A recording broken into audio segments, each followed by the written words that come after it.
Okay, how's it going, everybody? I hope you're all doing well. Okay, so in this episode, I want to try to say something about the ancient Stoic philosophers. More specifically, I want to talk about something that they called negative visualization, or what they also sometimes referred to as the premeditation of adversity. Okay, well, so I think it's fairly uncontroversial to say that today we live in a culture marked by a lot of appeal to, well, let's call it positive thinking, right? That's to say, we're told that the way to get over things, or that the best way to proceed through life, is just to largely think happy thoughts. But it seems to me that the Stoics would think that this is not only somewhat superficial, but it's also largely ineffective. It's a distraction or an evasion rather than a real method of coping with things. That's why they said little about positive thinking or made any sort of trite comments about happy thoughts. Instead, what they practiced was something that they called negative visualization. Okay, so what's this all about then? Well, what the Stoics did is they tried to train themselves to maintain their calm and their equanimity in the face of seeming tragedies and misfortunes by consistently visualizing and preparing to cope with them in advance. In other words, to put it more bluntly, they believed that by spending some time thinking about the bad things that can happen to us, that this will lessen their impact on us when they do happen. After all, as Marcus Aurelius said, misfortune weighs most heavily on those who expect nothing but good fortune. That is, if you think that your life is going to be nothing but sunshine and rainbows, then you're probably in for a real shock. So, given that life is often beset with suffering and with tragedy, what's the best strategy then? Well, to paraphrase Seneca, in times of peace, prepare for war. More specifically, this is what Seneca says. He says, "It is in times of security that the spirit should be preparing itself for difficult times." Again, this is basically what the Stoics meant by the exercise of negative visualization. What they meant was that we should practice imagining the worst case scenario right now, even if it's not necessarily going to happen. So we should really internalize and feel what it's like to, for example, get old, which of course is going to happen. In other words, we should picture that somewhat scary possibility of loneliness and of frailty and of illness.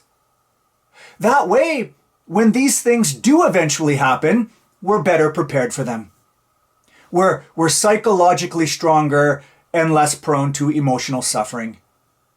We're well prepared for the coming war. Okay. Now, this negative visualization isn't just something that the Stoics talk about. It's not advice just limited to them. No, it's now quite clearly something that's to some extent accepted and practiced by psychology in general.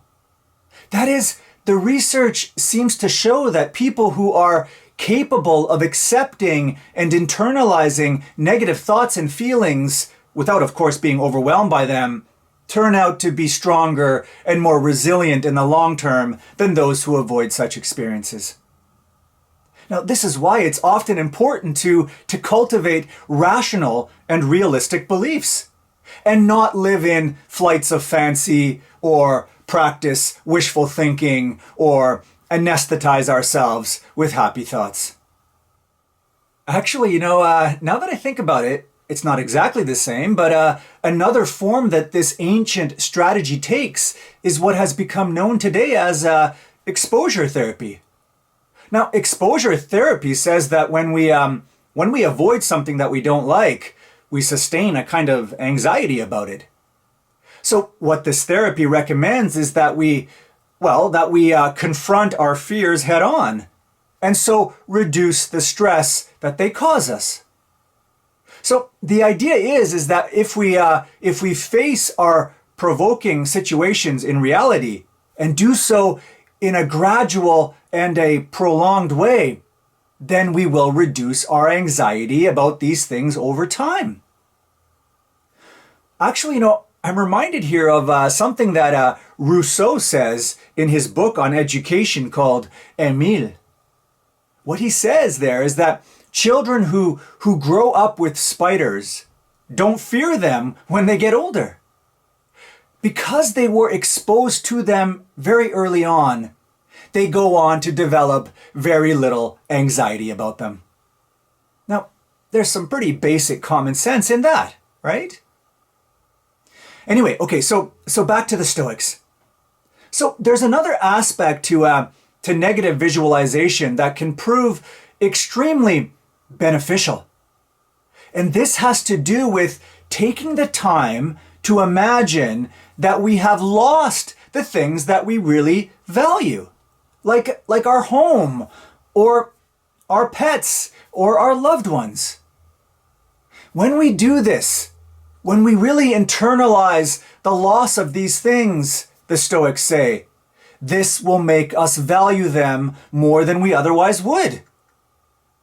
You see, I think that the Stoics believe that part of the reason that we're so unhappy a lot of the time is because we have desires that are insatiable. That is, we're never satisfied with what we have, but we always want something new and something more. Well, so what we need then is a way of figuring out how to desire and value not the things that we don't have, but the things that we already have. Well, like I said, negative visualization can help with this. But by imagining their loss, we appreciate what we have that much more. As Seneca said, everything we have is on loan from fortune. And so for that reason, we should love our dear ones more than ever. Even Epictetus said that when we kiss our child goodnight, we should always do so with the thought that this may be the last time that we see them. We appreciate them that much more when we admit that they're on loan from fortune. Okay, so at the end of the day, if we truly want to be happy, we have to be grateful for everything. And this means living not each day, but each moment as if it were our last. It means not changing what we do, but changing our state of mind when we do what we do. It means not spending our time thinking about what we don't have, but instead appreciating what we do have.